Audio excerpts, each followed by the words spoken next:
Hello, everybody. Welcome to a new mock draft. The NFL Combine has officially concluded. We've got some risers, we've got some fallers. Let's hop right in. Didn't do anything crazy out of the ordinary, and still haven't done a mock draft with trades. And the trend continues here. There are no trades in this one, so sorry to break the news, if you will. I know a lot of people want that, and I will be doing that in future mock drafts. But in this one, it's kind of a forced one, if you will. It was kind of pretty quick going, easy going, not really thinking too far into it, looking at very few contracts and just kind of mapping it out in my head, not as deep as I normally do. So let's see what the surface level, I guess, mock draft can look like. First overall, we're going Caleb Williams with the Chicago Bears. More of an improviser, QB1 at this point pretty unanimously. Did skip out on his medicals, but had a great reason for it. A lot of it was just time consumption sort of deal. Like, I'm not going to take up a team that's picking outside of the top 10. I'm not going to take up their time. I'm not going to take up my time. I'm going to, like, on my visits, I'll just meet with their personal doctors, their team doctors, instead of the combine doctors. So, like, there's a good reason behind it. No false intention there.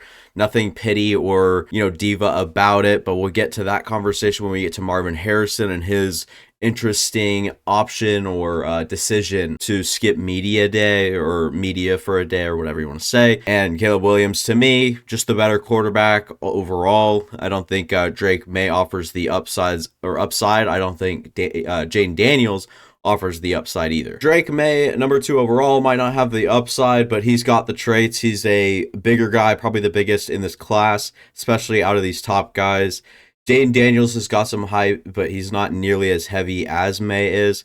Drake May just stands pretty stout, and he's got a nice pocket awareness to him. I feel like there's something that has also been counted out of his game along with his athleticism. A lot of that talk has been put aside, and it's more about the arm. He's prototypical. He's pretty stale, stagnant, pocket guy, works with some okay weapon. Like, I don't think that the improvisational plays, his legs, athleticism, pocket presence, I don't think that's brought up nearly enough for May, and unfortunately that is the case. A lot of it has kind of been a bummer for May in these the past couple of months here, actually. A lot of Jaden Daniels talk, which we'll get into as well with his personality at the Combine. I thought he was the most stale interview out of them all. I think he was just kind of there to knock him out and then worry really about the team interviews and stuff like that. And with media, he wasn't really all the way in. He's not really like having the fun with it that you're kind of meant to. And I get if you didn't like the people interviewing you, but there were certain ones I watched with Jaden Daniels and it was kind of stagnant.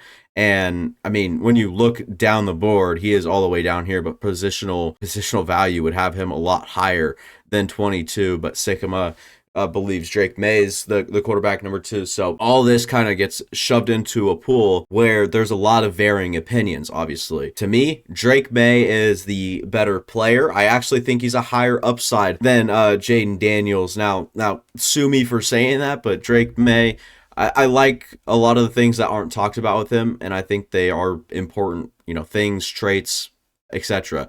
I like Drake May, and he's going number 2 overall to the Washington Commanders in this mock draft. Obviously not down too much on Jaden Daniels as he is off the board, number 3 overall to the New England Patriots.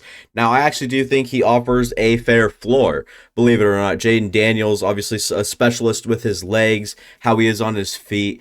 And as a passer, I think that his arm is a little overrated. It's been blown incredibly out of proportion. He has not a noodle arm, it's adequate. And with these picks here, you want Joe Milton's arm, obviously, right? But we're having 3 quarterbacks going 1, 2, 3. And I think Caleb Williams' arm is the best. I think Drake May's arm is the second best and still very good. And then Jaden Daniels, there's a bit of that drop off. Now, people are gonna kill me for saying this, because he throws the ball far down the field. I'm not talking arm strength. Strength is part of it, but arm velocity, the way you force, placement, accuracy, timing, all of that plays into your arm. He doesn't throw to the outside with velocity like May does. He has this nice little 5-yard out with Tez Walker where he clicks, or I guess he snaps the ball, clicks his eyes to the middle of the field, especially trying to direct the safety, and then he has the timing to look, arm talent to throw, and it's there. Velocity has that thing on a frozen rope, out route, 5 yards, first down. Jaden Daniels, there's a lot more loft to the ball. There's a lot more of that lift. There's a lot more air under it, and especially when he throws downfield. There's a time where it's needed, and he is good when it is needed. But there are times where he's throwing to the sideline where it's a little just like kind of floater and land. It's not really the whole conversation you have with Drake May and or Caleb Williams, where that thing is on a frozen rope, as I've said, where it's just kind of, Jaden Daniels has a little bit more loft to it, and that's what JJ McCarthy does. And we'll get to him. He does get picked inside this first round here. I'm not going to tell you where because that'd be a spoiler. But JJ has the ability to throw with velocity all the time. And he's actually a guy that needs to add some of the touch to his game where he pulls out a little bit and he doesn't really just absolutely chuck it every time he throws the ball. He needs a little bit more of that loft. He needs a little bit more air under the ball. And I think that this quarterback is different, or the quarterback class is different when it comes to arm talent and arms. A lot of people are down on Bo Nix's arm, or Bo Nix's arm. I'm not. I love Bo Nix as a player, and we'll get to him and his conversation on this channel at some point. Probably make a whole video related to that because I just think Bo Nix is being criminally underrated right now. I don't know. My first run through on tape, I was like, okay, that's Bo Nix. He's my guy. I'm actually up there with Jaden Daniels. He's right there, if not like better floor NFL belief right away. I think Jaden Daniels is the better prospect than Bo Nix, but I think Bo Nix talent-wise right there currently at the college level. Then you can kind of, trickle down, and then you hear all these opinions. You go back and watch them. I still love Bo Nix. I don't get the drop off. I see some of the things a little bit more than when I first watched him. Went back, watched him a second time through, watched like another 3 games. I was like, I really don't see it. So Bo Nix, one of my favorite players in this draft class. Now, obviously not one of my top players, and I'd still probably have these 3 over Bo, but it might get a little close when it comes to my final quarterback rankings.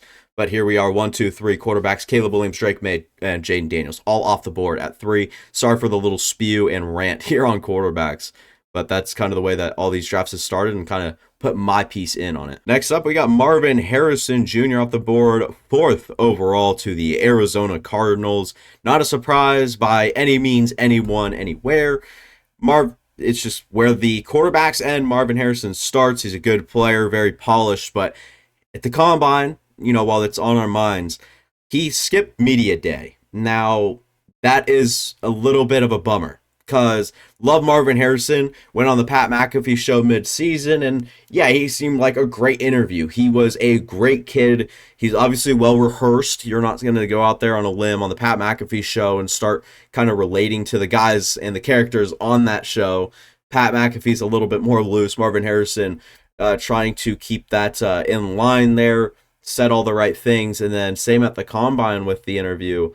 I think I watched 1 or 2, if any. I actually don't remember if I watched the Marvin Harrison one. If it was probably only 1 and like a little 3-minute interview. So that being said, Marvin Harrison Jr. kind of threw it to the side and said, I don't think I don't need to work out. And totally agree with that. He's very good. To skip media is a whole nother thing. And he ended up doing that, and it didn't really sit well with a lot of people. Now, I didn't think much of it until I heard about how much it might be changing the way that people are looking at Marv and the way that people are kind of taking it. And so it is what it is. You have your own opinion on it. I'd read up on it before you're coming out here going to any comment section or anything like that and scolding the guy. I'd go read up on it. I think the decision was just to, despite having scheduled appearances, he just said no. That's not a big deal. I don't even think Jaden Daniels was at the combine for long at all. I think he actually left early, which is kind of a bummer as well. Malik Neighbors, I think, kind of outed him in a little way, saying that he spends a lot of his money on, chains, watches, like bling, right? I think it's called ice now. I know I'm young, but I don't use that sort of slang or the new age, my generation's talk, I guess. A little bit of some character concerns coming out of the combine, but nothing crazy, nothing, holy crap, this guy, what a D-bag. I think it's more of recent impressions on that they've left with us not been the best. Talk about impressions. We're going to talk about Rome Odunze, who stayed late. All of these guys, they schedule everything. over the combine, right? And some people don't even work out. And when you have someone as good as Rome Odunze working out, not only working out, but doing everything, all right? Rome Odunze said, I like he's humble and he's like, I'm not above anything, and I'm not saying that's what the other guys were doing. I'm just saying Rome Odunze went out there, participated, did everything that was asked of him, everything that he could have done, including staying late to complete a 3-cone time that he had previously set a goal. I don't remember what the exact time was. I think it was like a 4.6 or something that he was trying to break into. He was in like the 4.8s or a couple tenths of a second off, and he wanted to stay and get it. He had a few extra attempts, didn't quite get it, but will look to clean that up and get it done by Washington's Pro Day. But obviously, Rome Odunze going and working out literally everywhere. I like that a lot. And this guy blends a lot of what Keenan Allen and Mike Williams do into one. Now, that's obviously a very crazy comp saying he is the best of Keenan Allen, the best of Mike Williams. That's not what I'm saying. The deep ball is there like Mike Williams, and then the ability to become more of a technician, work with your feet like Keenan Allen. I think that is there. I think the realm of possibility with Rome is good. I think the floor is great with Rome. I think that the jump ball ability is putting him up, and the recency bias obviously is putting him up over Neighbors for me right now. A lot of people are talking about Neighbors. I'm yet to jump into more than 4 games on him. So I am yet to really have the full Malik Neighbors experience, and I cannot wait because I'm trying to see what people are looking at right now. I'm personally not as high on Malik Neighbors or Rome Odunze, and I can still gush about these guys. But Rome Odunze, the second receiver in a row. We had 3 quarterbacks in a row. We have 2 receivers in a row. Let's make it 3 in a row, going Malik Neighbors, number 6 overall to the New York Giants.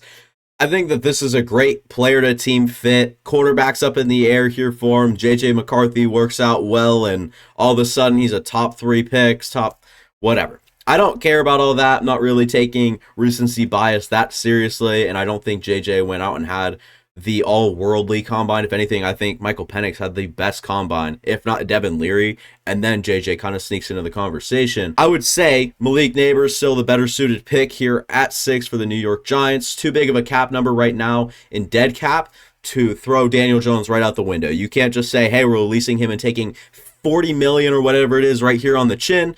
The Broncos, actually, as I was doing this mock this morning, they did that with Russell Wilson and are expected to incur $80 million of dead cap or something, record-setting numbers over there, and a lot of their cap room or cap space, whatever, salary cap, is going to be taken up by just nothing. It's just going to be $80 million. It's going to be a blank box, and it's just going to be what the impression Russell Wilson's left in their books over there. And sorry, I haven't really talked about Malik Neighbors, but I kind of hit on him in the start. I'm just trying to tell you guys the other ways that the Giants can go, and I do think Malik Neighbors is a good talent from what I saw.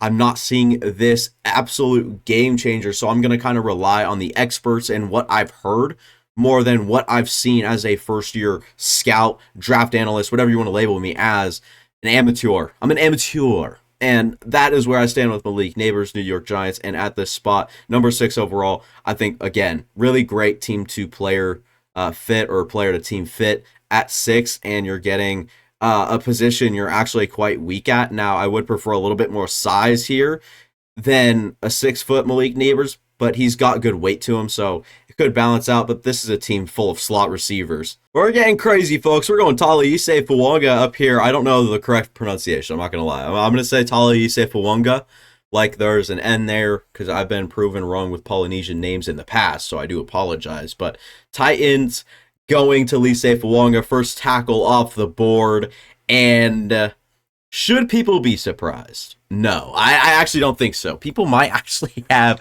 The conversation has been Olu and Alt. That has been the guys. Fuwanga has done nothing but put up great tape. Can't poke much holes in him. And worked out great at the combine. Looked really good. Joe Alt measures really impressively, right? And Talise Fuwanga looked really impressive. So I think the arm length was fine on Talise. I don't think that this is a reality. I'm throwing it out here as a scenario. What if Talise Fuwanga is the 7th overall pick? It's not what I think is like. I'm not Talise Fuwanga, tackle 1. It's happening, 7 overall. I'm kind of throwing this out here as a situation that could possibly be reality. right? So I'm kind of just throwing this into the mix here.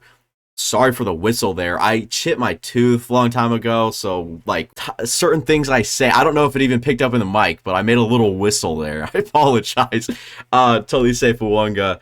I guess the pick here at 7, I will move on. Dallas Freaky Turner over here to the Atlanta Falcons. We're going to assume they fix their quarterback spot. We're not going JJ here, and we're going to say Dallas Turner is the pick for the Atlanta Falcons. Obviously, Trench needs some work, or Trench players and whatever. A little bit depleted for the Atlanta Falcons. They drafted Zach Harrison, who is not a freak of nature himself, but a very good athlete. But he's more around that 280 range, slide 3 tech if you want to. David Onyemata's there. Grady Jarrett's getting older. Who's their true edge rusher? I think Lorenzo Carter is the best on roster when you really look at them in production over the last couple of years. So Dallas Turner really comes in and obviously blew away the combine with his numbers and how he tested. So Dallas Turner, which was once a question about who was Edge 1, and Dallas Turner probably got the most votes to be Edge 1. He's well-rounded. I like him more in the run than a lot of people say. I think you're getting an all-around good player with skyscraper upside. I don't think people are quite understanding the ability of Dallas Turner and what also could be. Right now, currently, Dallas Turner is a good player and up there as Edge 1.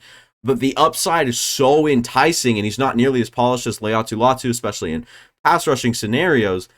But the ceiling is what throws him over these guys. And after these freaky tests that he came in at the combine and said, "Hey guys, I think I'm solidifying my spot right now as the NFL type." NFL drafts on traits a lot of the times with edge rushers, and Dallas Turner presents the highest upside, the most traits, whatever you want to say. I think Turner ends up being the first edge off the board due to recency bias. Now we'll see where opinions kind of start to sort themselves out as we get closer to the NFL draft, obviously. And we'll have to see where this edge rusher race is, because Dallas Turner, obviously, you have Jared versus Leatu Latu. These guys are all in to that Edge 1 conversation. Now, Leatu Latu, from what I've heard, medicals came back pretty good. He said that it was short.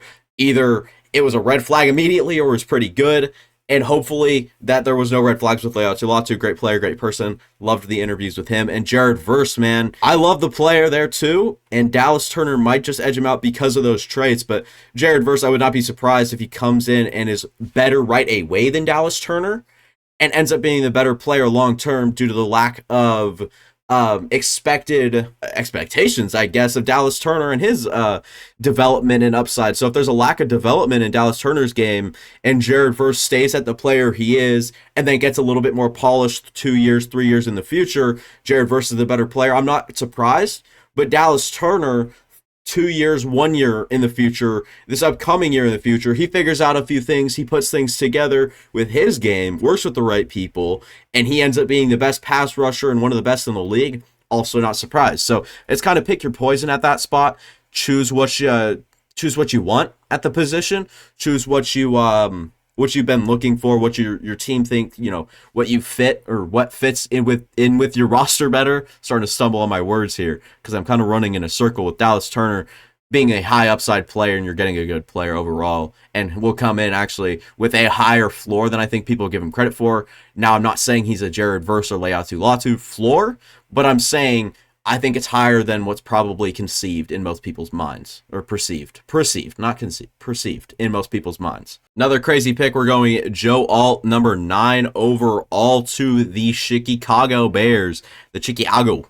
And not saying Braxton Jones isn't capable. I'm saying Joe Alt is more capable than Braxton Jones, being the franchise left tackle, being the player. And Braxton Jones, you want to move him over to right and move Darnell Wright inside, go right ahead. That is not where I'd go. I'd have Darnell Wright right side, Joe Alt left side, and if Braxton Jones can slide inside, then that would possibly be the solution there. If not, look for trade options, look for that to be your swing guy, your tackle there. I'm not sure about Braxton Jones' versatility, to be totally honest here. I just think you can't pass Joe Alt if you're drafting Caleb Williams.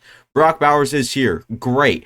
No more receivers. They went, 3 or 4, 5, and 6. So with Joe Alt available, Brock Bowers available. Which one helps Caleb Williams more? Now that can be a debate. Me personally, I'm going to take the offensive tackle that completely solidifies the blind side of Caleb Williams. No questions asked. I'm going with that. If you guys have other opinions, let me know in the comments in a non-hating way, just so you come across and I actually reply to you, because there's people that just straight up say, hey, bozo, bad pick at 9, dumbass. Hopefully, that's not the case. Hopefully, you get adult about it, and hopefully, you can state your reasons or whatever it is. Just be more kind and adult and respectful. It's not really that sort of deal, but just be a little bit more reasonable, I guess, overall reasonable with your comments than going down in the comments and just, I guess, tearing the pic to shreds. And I'm more likely to respond and or like kind of reason with you, kind of pick your brain, whatever. Let me know. Olu Fashanu, obviously, did he injure something? I think he might have. Am I tripping on that? I don't think he just did a lot of the drills. I think he came in, weighed in, whatever it was. Either way, Olu Fashanu, good player, high upside grade on his feet, and has been talked about as a possible tackle one up there with Joe Alt. Obviously, in this scenario, we're talking about Talise and what he does well and why teams might want to go with him. Will Levis needs to be protected, but they also want to shoot for a good run game. You know, if you're trying to develop Will Levis, and that's another reason I took Talise Fuaga here, you're getting a pillar in Joe Alt. I would just kind of I'd call him a pillar in an offense with Chicago. And here at 10, you're getting upside with Olu Fashanu. And that's not always like the best thing to shoot for. We do see tackles kind of struggle or not be so great long term because you're drafting on upside, but some of the best tackles in the league are upside picks. You're like, I'm taking the tradesy guy. I'm not saying Olu Fashanu is all that. He didn't test like, holy crap, that's a Penn State guy. He's running absolutely wild out here at the combine, but it was still nice to see him. I don't know how many drills he did. I can't quite recall, but Olu Fashanu is still a huge human being, a late bloomer in football, comes in still learning the game, and hopefully he can put all the pieces together and protect Aaron Rodgers for a season and kind of hang in there, and then after that, have that experience, put some stuff together for the rest of his career, which should be really good as well, and might end up being better than Joe Alt, and probably better than Talise Fuaga in the long haul if he does all the right things. Now, I think the race right now between Fuaga and Fashanu, sorry, that's how you actually pronounce it, Fashanu, is closer right now with the whole floor to floor and prospect to prospect. But I think Olu Fashanu has the highest upside of any tackle in this draft. J.J. McCarthy going off the board here to the Minnesota Vikings. We're going to put ourselves in a different reality where Kirk Cousins is coming back. He's there for the next year or 2 years because it's probably going to be a fully guaranteed 2-year contract is probably what we're looking at for Kirk Cousins. I think 3 years is too long. I think 1 year isn't safe enough for Kirk Cousins. And I think that guaranteed money puts him to be the starter and how good he is in that system, whatever. So Kirk's in front. He's the starter for year 1, or I guess this upcoming year. And J.J. McCarthy sits. Now, if he sits for 2 years, I still think that's fine. Kirk Cousins calls it quits. He's not the same player. If you want to go down that list or that road, J.J. McCarthy could take over for Kirk year 2 or whatever the situation scenario ends up being. But J.J. McCarthy has traits. Everyone knows that. Everyone's pointed it out. Arm talent's there. Mobility and athleticism's there. There are just other parts of his game that need to be worked on at the NFL level. I think his mechanics are also really good. His drop looks really nice. And I think with more time in the NFL, I mean, we just saw Jordan Love's the prime example right now with developing a quarterback behind a quarterback. 3 years is how long it took for the Green Bay Packers to say, all right, Jordan, and he even came out and had his inconsistencies right away. But end of the season, he was amazing, stellar, great, poised, all of the things you want to see in your quarterback, Jordan Love displayed. And if the same can go for J.J. McCarthy over 1 and maybe 2 years of developing the player, you're kind of sculpting him to what you want to be in that system for Kevin O'Connell, and I love the fit between those two, by the way, McCarthy and O'Connell. I do think that you have yourself a very reasonable pick here at 11. Now McCarthy's hype is a little too high for me when you're taking him 8 overall to the Falcons. If you're trading up to pick number 4 or 5 to get him, I think that's too rich for me. But I'm right here with him. I'm totally in line with this. I'm making the picks in this mock draft, and I have no problem taking him here at 11 if you believe you have a franchise quarterback and snagging him away from the Broncos, who pick right up next and kind of get screwed. Quinyon Mitchell, the standout corner. He's got size, he's got speed, he's got the lockdown mentality, he's got the confidence, he's got everything you want at corner. Why not take him at 12 overall? Now, there's a lot of talk right now about Terrion Arnold, and I don't think he's a loser of the draft, or of the combine, my bad. I think that Quinyon Mitchell was a better showing at the combine, testing 4.33. I think he's around that 200-yard or 200-pound mark, 6 foot, and the speed is unquestioned. And press was his biggest knock. It was okay. He played a lot of off man at Toledo. What does he do in press man scenarios? Goes to the Senior Bowl, and he's a dog in press. All right, I will use that new age, my generation speech. He's a dog in press man. Quinyon Mitchell unlocked that side of his game and has continued to just basically show up and show out. And again, we're going to talk about the whole recency bias thing. You go out, you have a very successful Senior Bowl. That's amazing. You go out and you have an even better combine. Holy crap, this guy is amazing. Terrion Arnold runs a 4.5. That's going to stick in people's brains. Well, meh. He still had some of the stuff you like. The 10-yard split was fine. Explosive testing was great. But Quinyon Mitchell, man. And that's kind of where the name kind of trumps the other. And I think Quinyon Mitchell, 12 overall to the Broncos. Tell me what you guys think about this. Do you want Bo Nix here? And real sake here, or real talk, would you actually appreciate a Bo Nix over a Quinyon? Let me know, Broncos fans or just NFL fans in general, or if you have your input on this, I would be much appreciated in the comments. Just talked about him, Terrion Arnold going off the board for me at 13. Now, there are inconsistencies during his college career. I have no problem with that. Stuff you can definitely iron out. Had a great, solid back half of this season. Declares what some might call early. If he goes back, plays another year, he might be a top 10 pick next year. But I think he's still a good player, good traits, and yes, might not have had the best 40 time, but still put in great performance, and 4.5 is not even bad. And it even gets to the point where you're like, well, it really doesn't matter, because when you look at the shuttle or whatever, the other tests he did at the combine, I can't remember exactly which ones. One he participated in, two did well in.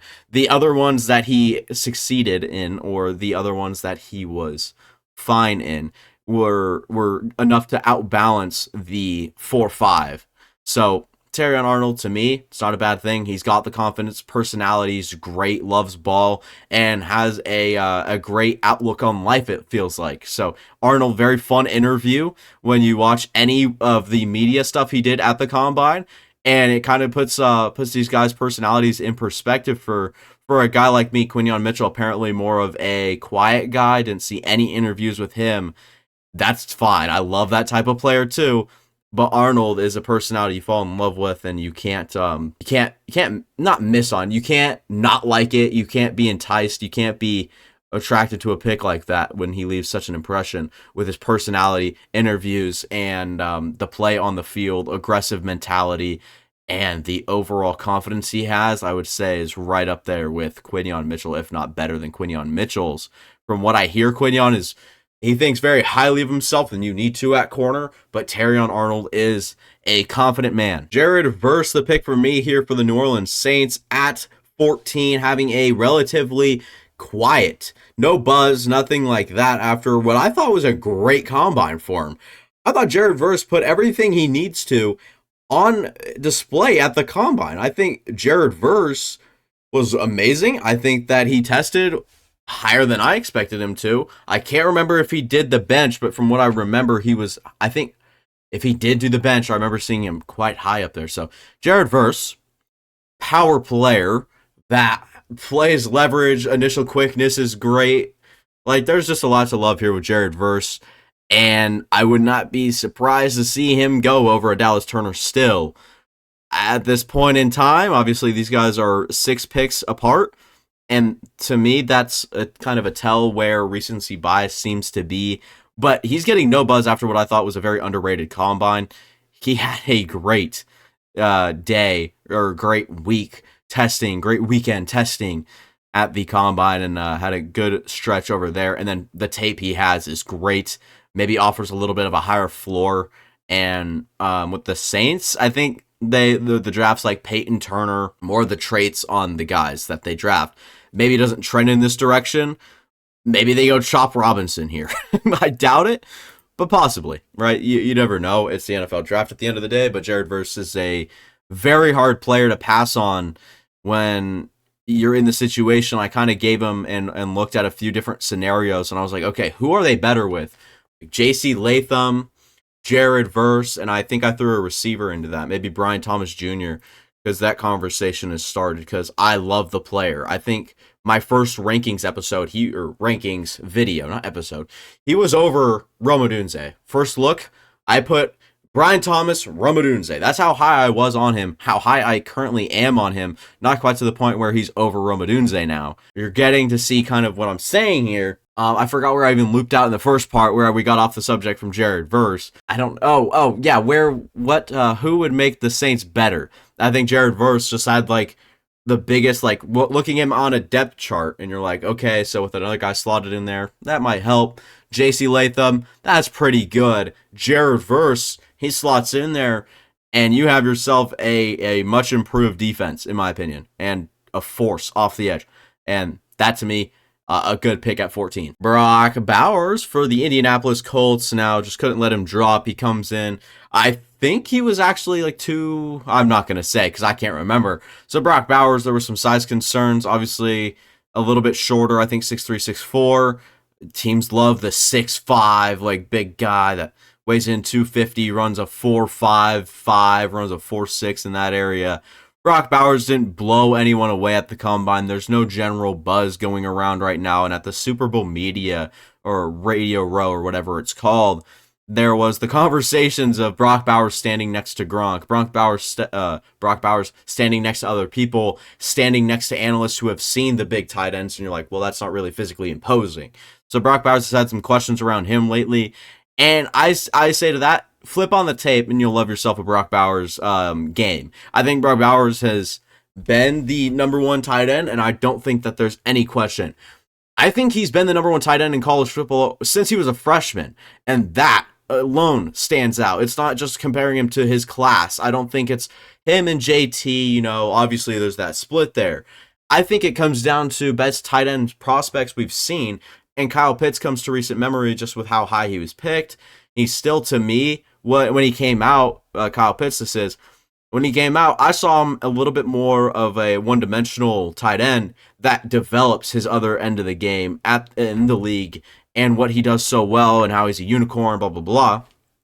Brock Bowers, arguably an all-around better tight end than Kyle Pitts, and yet you're seeing him fall to 15 here. Teams, I'm sure, would be eager to hop up and trade up. Maybe if the quarterbacks aren't aligned with the Raiders pick, maybe a team might trade up there. Same here for the Chicago Bears. Brock Bowers falls to here, we could see a trade up. So I'm saying in the realm of possibility, Brock Bowers could still be picked inside the top 10, but the no trades, the recent buzz on him, I'm just going to pass him down and take him 15 to the Indianapolis Colts, who have had a few okay solutions at tight end. I think Jelani Woods offers high upside.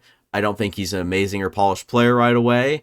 And I think Mo Alley-Cox has been an okay solution for a while, and just kind of, you put in at tight end you feel okay about. He's not like, okay, Mo Alley-Cox, third down, like 3rd and 2, get the ball into that guy's hands. I don't think it's like that. Where with Brock Bowers, every down, you want to get it into his hand. It's hard. He's a hard man to bring down. He plays so many different roles. A lot of people are like, you can't just put him at tight end and let him suffer. And I agree with that.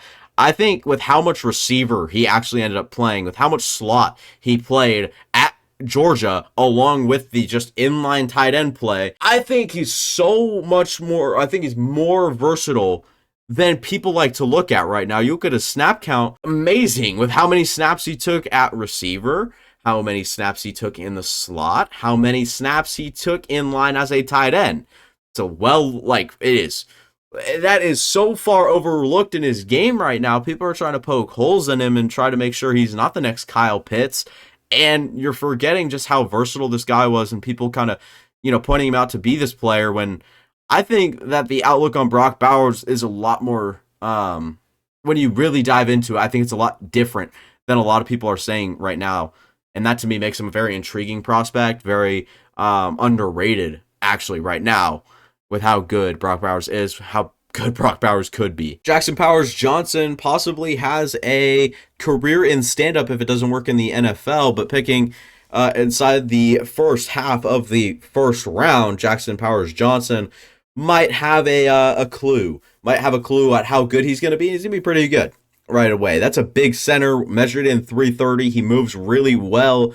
Might stumble on his feet here and there, but this is a leverage guy. This guy can hold anyone at the point of attack.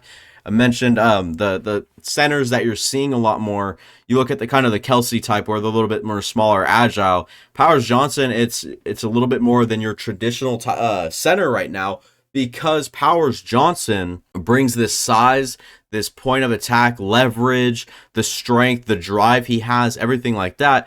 And then he goes out, interviews better than a lot of people. Former GM Rick Spielman, or former Vikings GM Rick Spielman, said that is probably his favorite interview ever, Jackson Powers Johnson. That alone, like, imagine how well he interviewed in NFL teams, or for NFL teams, and imagine how, I don't know how good he is looking at like football IQ. I'd have to assume it's pretty good. So imagine that as a little cherry on top of the personality, and the guy that just kind of loves ball as well. Powers Johnson, man, has the ability to go higher than this, but we were talking about Tyler Linderbaum and positional value, and I think he was a back end of the first pick to the Ravens, and people were really high on Linderbaum, but just because he was a center, he was down. You look at Jason Kelsey, and yes, recently retired, feel bad, all that. I'm not comparing the two either, just to make that clear. The impact Jason Kelsey has on an offense, the availability, and what he opens up for you, that type of player is different. Jackson Powers Johnson, if he has the ability to be half the type of playmaker where you can scheme around a center, it just makes more and more sense the deeper and deeper you want to look into the pros list versus the cons list. Jackson Powers Johnson, 16th overall to the Seattle Seahawks, who need interior offensive line help. Makes a lot of sense for me, and hopefully it does for you guys. Brian Thomas Jr. mentioned how high I was on him first look, and that only continues. And then him going freaky fast at, 203 or 209, something like that. At 200 pounds plus, Brian Thomas running a 4.33, 6'3", 6'2", whatever it is. Amazing. All right, Brian Thomas is an amazing athlete along with an amazing player. I think a lot of people try to paint him as he's a field stretcher that can win above the rim sometimes. I think he was open so much underneath, middle, intermediate place, the third level, even past the safety. Like, sure, he's won enough over top, but I think that the intermediate to short level of his game is so underappreciated because they had Malik Neighbors on the other side. Now, how many eyes are on Malik Neighbors versus how many eyes are on Brian Thomas? Obviously, that differs. And you're going to have some blown stuff on Brian Thomas where he gets open and he shouldn't be. But there are times where he just works open. Jane Daniels takes too long to click off Malik Neighbors, and look at Brian Thomas. Thomas has missed his window where he's wide open. And it's just kind of frustrating watching Brian Thomas tape because he is open a lot more than a lot of people seem to give him credit for in those lower to intermediate levels of the field. So Brian Thomas, to me, great player, good blocker too, by the way. People don't give him that. I don't see the whole... I don't think he's like the best wide receiver or best run blocking receiver in the class. I think he's very solid at the job that he does at the run blocking or in run blocking, and very highly aware player. So Brian Thomas, 17 overall. Jacksonville Jaguars fans, the board has not played in your direction. Maybe Leatu Latu is a solution here. Didn't even think about that. Let me know. Let me know what you feel about this pick. I think Brian Thomas has the ability to go top 15, top 12 even. I didn't even think about that. Maybe that starts with the Denver Broncos. Maybe I do that in one of these future mocks. But For now, 17 to the Jacksonville Jaguars. Brian Thomas Jr. out of LSU, receiver I really love. J.C. Latham, an absolute tank, and he'll be the pick here for the Cincinnati Bengals. The tackle, Jonah Williams, that plays on the right side for him. He's good. He's not bad, right? But the contract is up, and I don't think that they're going to get that deal done. It's a strong tackle class. You come in at 18. You have picks at like 40, in the 40s, I believe, or something like that. I don't know exactly. But yeah, J.C. Latham, a good player. A solid base. The upper body strength obviously shows. There is a lot of leverage play in his game. I hate to use that for like every lineman, but there's a lot of leverage in his game where he will straight up take all of the momentum that a speed rusher even. So if, say, a 250-pound man is going speed to power on J.C. Latham, he can withhold that block, and he can sustain that block while sucking up all that leverage or using that leverage even against him, where he kind of backpedals a little bit, still holds him, and you're not going anywhere. J.C. Latham is a big man. I still think he might go higher than this. The run starts here at 14 for me. I think that's as early as I've picked him in the last few months here, and I don't see him getting much higher than that. Actually, maybe the Raiders at 13 is where we see the highest, but J.C. Latham, good player, and I think if you're a Bengals fan, you should be excited about that. They like these sort of players on their offensive line as well. I don't think I have a more player-to-team outcome in these mock drafts more than 19 overall, Leatu Latu to the Los Angeles Rams. It's never not the situation. I think this is the most I've drafted one player to one team in this year's mock, or in this year's draft, with all these mock drafts. Leatu Latu, extremely polished. He looks like a veteran out there. Everyone will tell you that, but he went out to the combine and actually put himself in a great position. I think he ran a 4.65 or something. That is amazing for him. I don't think people are quite understanding the expectation for this guy. Was like, he's going to be a mediocre athlete, possibly test his explosive testing. You don't expect it to be off the charts. He did a good job sustaining those, and I guess improving on those opinions out there. I was hearing Leatu Latu 4.7s is like great for him. I like these explosive testing, vertical jump, broad jump, not supposed to be amazing. He goes out there and he does a better job than what was perceived. And I guess some of that could have been done by him. He could have said to a reporter or to someone, hey, I'm probably not whatever. So the expectations set lower, and he comes out and he's a lot better. And that is also great. So Leatu Latu finding his way inside the top 20. It looks like his medicals are good. He was a medically retired player at the University of Washington, ends up moving on, going to UCLA, finishing up his college career there, playing some great football with his hands, and the way that he kind of plays the game of football is very fun to watch. Very game plan oriented guy, where he goes in every snap and has a plan to get to the quarterback via pass rush. So Leatu Latu, very good with his hands, and somehow keeps falling down to 19 for me when I think the run starts at 8, possibly, maybe 9, and finds himself all the way down at 19. So do with that info as you will. I might see Leatu Latu a little higher than others. People might think he deserves to be here. That's not the case for me. I like the floor, and I like the what you're getting with Leatu Latu, and the fact that he looks like he feels like a quick learner and looks like a veteran when he isn't. And that, to me, kind of shows maturity in his game and his personality as well. And he goes out and plays every snap like it's his last, because he thought he was going to have football taken away from him at one point. And that guy with that type of guy with a chip on his shoulder, I think the ceiling of Leatu Latu is higher than people think. Nate Wiggins, who came in, ran a 4.28 while pulling a hamstring and left. Because I think it was a hamstring. I could be misevaluating that or misinforming right now. But Nate Wiggins sustained an injury in his very freakishly fast 40 time. But it was a little unfortunate to see what he weighed in at. I think it was 174, something very, very, very light, and much lighter than I thought. I thought 185 was that guy. I thought that was Nate Wiggins. I thought he was coming in 180, 185. And he comes in lower than that, and pulls a hamstring or hurts himself on his 40. And I'm not going to say it's all like his fault or whatever. Obviously, you don't like seeing those. It's kind of coincidental. Amarius Mims will talk about the same thing with him. But yeah, Nate Wiggins to me is a player I watched and I like the first impression with him. I think he is an aggressive player, might struggle with tackling, and obviously that size kind of solidifies that. And maybe he lightened up just to go run a fast 40 time. And that could also be the case, and he plays more around 185, and hopefully that is the case for Nate Wiggins' sake. And obviously that comes up in the team interviews and everything like that. Stuff I don't have the answers to, obviously. So Nate Wiggins, 20 overall, player that can hang with any receiver probably in the NFL, has a quick, nice little second gear to him where there's that snap to him right off the line. I like that a lot.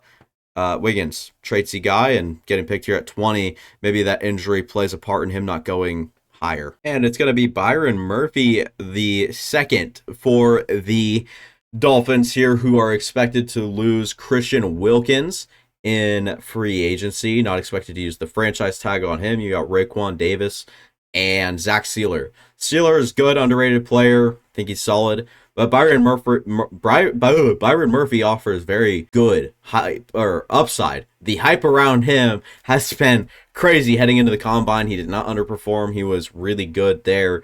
I think he looked a lot more chiseled than I thought. This guy, you could tell, and he says he lives in the weight room, and obviously you might say that when you spend 4 or 5 hours a day in there, and that's still amazing. Much better than I do, obviously. But Byron Murphy looked like a built dude. This guy, I'm not messing with Byron Murphy, I'll tell you that. So I would say the impression he left after the combine was very solid, and it wasn't just the testing. I think that he even impressed other than that. Now, I think he can go a lot higher than 21, I'll tell you that. But when it really comes down to it, Byron Murphy at 21 is a very good value when it comes to the Dolphins alone, with the alignment of team need, with Wilkins getting out the door, and no tight ends really left on the board, which is what, or on the board right now for the first round or for wherever you're searching for, positions of need. Byron Murphy kind of sneaks into that conversation. Troy Fautanu, possibly still your pick. A little high, little rich for me on Graham Barton for the Miami, for Miami's like coaching staff. I think that they wouldn't do a great job with that. So we'll have to see what they do here at 21. It's still kind of a question to me, but in this scenario, I'd have Byron Murphy, 21 overall to the Dolphins. Graham Barton, I know I said he was just like a little too rich for the Dolphins, but not for the Eagles. Best coaching staff when it comes to developing offensive linemen. Now, Graham Barton and his arm length and the other projectable things suit better on the inside. So a guy that went and played left tackle at Duke slides inside, possibly to left guard, right guard, or center. And I would like to see him be a center. His movement's good. He's a nasty player, and Jason Kelce just retires. So that is unfortunate, but Graham Barton, you got to look for your future. You have Cam Jurgens, and then you have your Lane Johnson, Jordan Mailata. Put Graham Barton into the mix there. It's not bad. I don't think it's like, okay, you got your Jason Kelce replaced. It's not nearly as easy as that. Graham Barton 3 years down the road probably isn't half the player Jason Kelce was, and personality for the team and everything like that. But Graham Barton, to me, looks like a classic, good player that might just cap off at a certain point. It might just be a solid player for you. But there's people out there, and I'm not good at evaluating O-line at all. I don't know what to look for. I don't know what to even. Graham Barton, 22, slated to go in at center. I think he could be a good player, but he could also be a player that kind of flukes for a season, develops for another season, and we kind of talk about him, and that kind of keeps his name alive, but he just ends up being solid, if that makes any sense. Cooper DeJean for the Houston Texans. A lot of people are kind of underrating the need right now of corner. Derek Stingley Jr. and Steven Nelson. Nelson, 30, 31, 29, something. He's old, and probably your primary slot player. Des King, older, probably your slot guy. Well, Steven Nelson's on the outside. His contract's up. Des King, I don't know what his contract looks like, but Steven Nelson's contract's up. Maybe get one more year out of him, come and play the slot. Well, you have DeJean and Stingley outside, but that is a completely, you don't hear anything about corner to the Texans.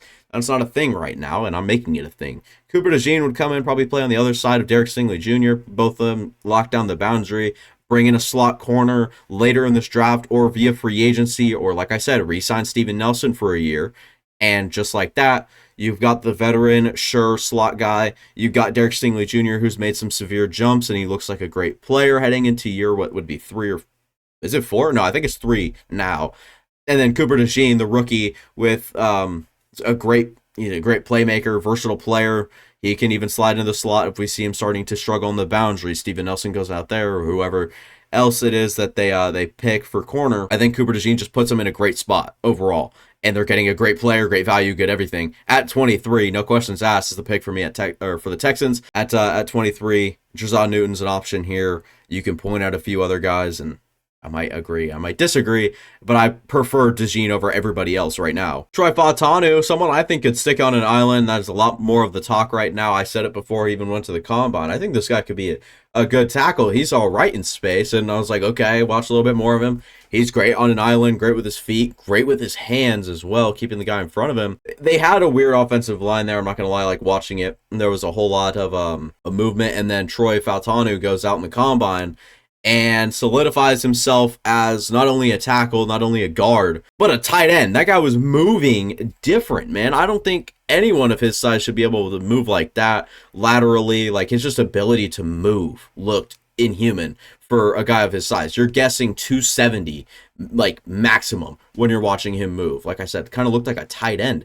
And that was really surprising. But not only is it surprising, it's great for his draft stock. It's great for his case at tackle. It's great for the move inside if he chooses to do that. Because in the run game, this man can hunt and kill. He's head hunting. So give me Troy Fautanu at 24. No questions asked. Again, someone I don't think like this should be a debate at all. If you want to debate me, go down in the comments. Let's have a debate. Like I said, just be respectful about it. All right, be reasonable. But Troy Fautanu, 24 overall to the Dallas Cowgirls. Makes sense to me. Let me know what you think. Kool-Aid McKinstry off the board here for the Green Bay Packers. Now, I'm a fan of this because you're getting a sure, not lockdown corner, but, I mean, good physicality at the line. And someone that can kind of just track well. It looks like he has his eyes, reactions are at the right spots. Now, I can't remember if he ran the 40, but even if he did, I would expect like 4.55. Somewhere in that area, and if it's any higher than that, that would be great for Kool-Aid. But I think that the physicality aspect of his game is underrated, and I've said this in my last mock, but Kool-Aid McKinstry, he can go out and make a play as long as also being a smart, calculated, nice corner on the outside that really doesn't mess with a whole lot. And that's what I'm trying to do here with the Green Bay Packers. They've got such a dynamic going over there. You don't want to take a key role player or someone that would be schemed up. Like if I were to take a receiver here in Ladd McConkey or like Adonai Mitchell, where we're forcing the ball to a new guy now. I don't want that. I don't want to mess with what's going on there. I don't want to mess with the young dynamic. I kind of want to let the same things kind of fizzle out as we get better in the season. If we get the right offensive lineman, sure, I'd be down for Graham Barton here, but unfortunately off the board. Marius Mims, Zach Tom's playing well enough at right tackle and left tackle. He could make the switch, but I'm not sure about the medicals right now with him. And Marius Mims is always hurt, and the availability is never really there with Marius Mims. So when you just look at the overall board right now, I think McKinstry just is the best pick without, mixing it all up. So give me Kool-Aid McKinstry at 25, a good player to me, and hopefully y'all see it too. Ladd McConkey to the Tampa Bay Buccaneers. This is a guy that can slide in and play the slot or even go play outside while Chris Godwin's in the slot. Ladd McConkey actually, I think, had a majority of snaps outside this past year in college than he did in the slot. Everyone's painting him as the prototypical slot receiver. You're putting him there and you're feeling comfortable on your first and third downs where he's a reliable player, catcher, route runner, everything like that. But I don't think that's quite the case. I think he's a little bit more versatile when it comes to the, options with Ladd McConkey in an offense.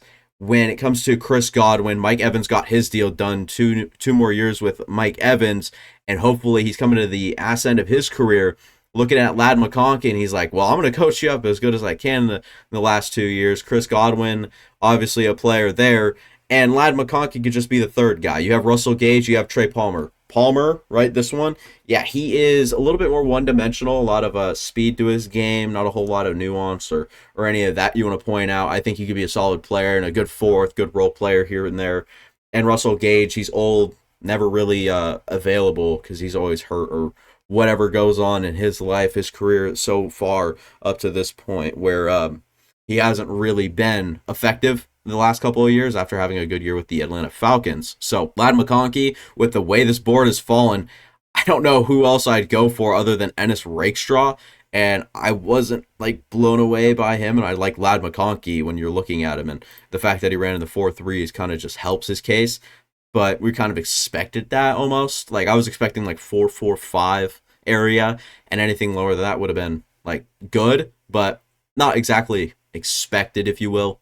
Just a good, solid combine for McConkey with a nice cherry on top of this 40 time to kind of cap off his draft stock as we get closer to the draft. Jerzon Newton for the Arizona Cardinals. Now, this is a smaller defensive lineman. I don't think that he's like 290, but I think 295 is probably what he'll play around. He's good in pass situations, but another guy that I think is a little underrated in the run game. He's a good stopper. He can just get in a gap, fill it, and make sure the running back either doesn't go his way or stand up against a double team, whatever it is. Jerzon Newton's there for it, and in the run, I think that's what the Cardinals need, but also the upside in the pass rush that Jerzon Newton has, obviously something the Cardinals need. They need a little bit of everything, and if you can get a little bit of both on the defensive lineman when it comes to stopping the pass and stopping, or I guess getting in and doing having a nice pass rush, also with stopping the run, Jerzon Newton gives them a good building block to start on that defensive line alongside like BJ Ojulari and some of the younger guys they have on that team and that defense especially. Jerzon Newton is a good player and might even go a lot higher than this, but with him not testing and whatever it is right now with Jerzon Newton, the buzz isn't nearly as high as it is with Byron Murphy, and Byron Murphy's still going all the way down here to 21 to find him as a draft pick and Jerzon Newton at 27. Obviously, we'll have to see, right? But Newton is very solid value at 27. Amarius Mims, the tackle. Now, the receivers, yes, Adonai Mitchell, well on the board here. You can look down. Ricky Pearsall might even find his way into this conversation, Xavier Worthy, etc. They might find their way into this conversation, but with how Spencer Brown, how untalked about his contract's up, by the way. He might hit free agency. They might not get a deal done with him. Definitely not using a franchise tag on a Spencer Brown type player. Amarius Mims, who is a freak of nature, 4'7", nearly 4, or did I say 4? 5 or 6'7", nearly 6'8", 340 plus pounds, running a 5 flat almost, so like a 5 something, 508, whatever it is. Crazy combine numbers. Again, the availability and injuries really is what's pushing him down. He'd be a top 10 pick, maybe top 15, maybe a little over ambitious there by me, a bad take. But Amarius Mims, 28 overall to the Buffalo Bills. You're getting a very solid big human being that can move other big human beings out of the way. 29, we're going Ennis Rakestraw Jr., the Missouri corner that plays with a little bit of an edge to him, if you will. He didn't come out and test like extraordinarily well. A lot of similarities there with Terrion Arnold in the 40, and it's still not a question. I mean, Rakestraw plays good, plays at a good speed at least, and he's really physical against the run. He does a lot of things like right. He's, again, like a football guy, very intense. And I like that in a corner. You need to have that good confidence and a little bit of that mentality that he has. So Rakestraw, not really not a guy with like incredible buzz or anything like that when it comes to, I guess, overall like draft stock, rise, lower, like whatever it is coming out of the combine. I think it's just another solid player that has a chance to go here in this first round. And with the lack of corners, when we get to the corner needy teams at the bottom of the first round, with the Lions, the Baltimore Ravens, and the 49ers, all are corner needy teams. When we get to this point, we're normally seeing all the corners off the board until we get to like Rakestraw, Tampa, Lassiter, that sort of range. Tyler Guyton, now everyone expected him to test extraordinarily well. Generational testing, right? Didn't quite happen, but his split was fine. Guyton did a good job in the drills that I saw.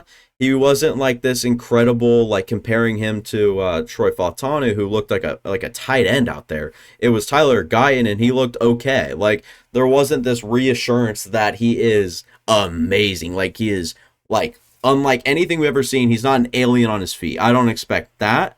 When Tyler Guyton gets to the league, there might be some of that scheme around him where we're running towards Guyton because him on a trap play would work so well because of how quick he moves. I don't think you're shying that out of the I don't think you're throwing that out of the window or out of the case or whatever. So Tyler Guyton is still a guy that moves well and especially laterally. I don't see him absolutely flying up draft boards after the combine. I don't think there would be a reason to. He didn't really test that well or up to expectation. Still going inside the first round because of the player and Tyler Guyton and how well he plays. I think he's actually good in the run as well, better than people give him credit for. A lot of these people are saying he's an unpolished like pass blocker that's going to need to polish up a few things with his hands, arms, whatever. That's also going to help on the run. I think he's solid in the run right now, and especially with getting upfield, second level, headhunting, he's a good player there too. TJ Tampa for the 49ers. We're talking about cornerback needy teams kind of getting to a point. Now, I really wish TJ Tampa tested. That would have been super fun to watch. Now, Tampa, a guy with typical size, prototypical size, I should say, gets to play all over the Iowa State defense. Actually, I saw him playing like 9-eye or whatever it's called, where you're lining up like out wide, and he actually rushed the quarterback. He was like the sixth guy off the edge, whatever it was. TJ Tampa was doing a lot for the Iowa State defense, more than I had realized. I thought like boundary corner, okay, set there. He was playing the slot, boundary, one-on-one against the biggest receivers, jamming them at the line, physical player, someone like, again, I wish tested, but he didn't. Unfortunate, but you're still getting a high upside player, want to be good football player, man with, I believe, the right mindset. And Adonai Mitchell caps off the first round. We're going to act like we just took him here because once I actually take him, the mock draft will go down, all that good stuff. So Adonai Mitchell, the receiver out of Texas, comes out, runs a 4.34, I believe, official time at 6'3", 200, whatever it is. So Adonai Mitchell is an extraordinary athlete, great mover for his size. Now, I think on tape, a lot of the stuff isn't being talked about with him, with his effort. There are plays where it looks like he might be jogging and he might even be the first read. He gets a little frustrated. He's always yelling for flags and he's like punching the air when he doesn't get thrown at, if he's open or if it's a missed throw, bad throw, interception, all that. Adonai Mitchell might have a little bit of that, and that'll be brought up, and that I expect to go away in the NFL. I think he'll be a lot more humble with the guys, and if that doesn't, then obviously that's not great. It's a lot of George Pickens-esque, not nearly to that level, but I'm talking about like the little inconsistencies with his mind or character that I didn't like on tape with the Longhorns, and there are times where it literally looks like he just paces down and jogs a full route for a whole play or two. And that could be, yes, he's not nearly the first read, like he's the third read. He's there to take a safety over top, whatever it is. That could be the case, and I hope it is for Adonai's.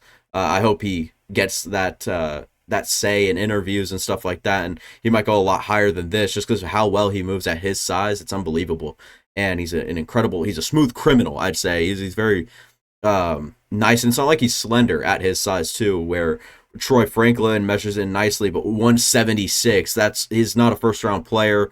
Sloppy combine he had, and that'll drop him down boards, unfortunately. But Adonai Mitchell will be moving up boards, I can promise you that. Same with Xavier Worthy, getting a lot of buzz, but I didn't like the tape enough to go even in the back end of the first round, so I'm going to keep it that way. I'm going to keep to my film grade, if you will, or to what I was previously thinking. I'm not going to let the 4.21 push my opinion that much. So Adonai Mitchell, to me, I guess the more well-rounded player to the Kansas City Chiefs at 32 overall in the first round to end this mock draft.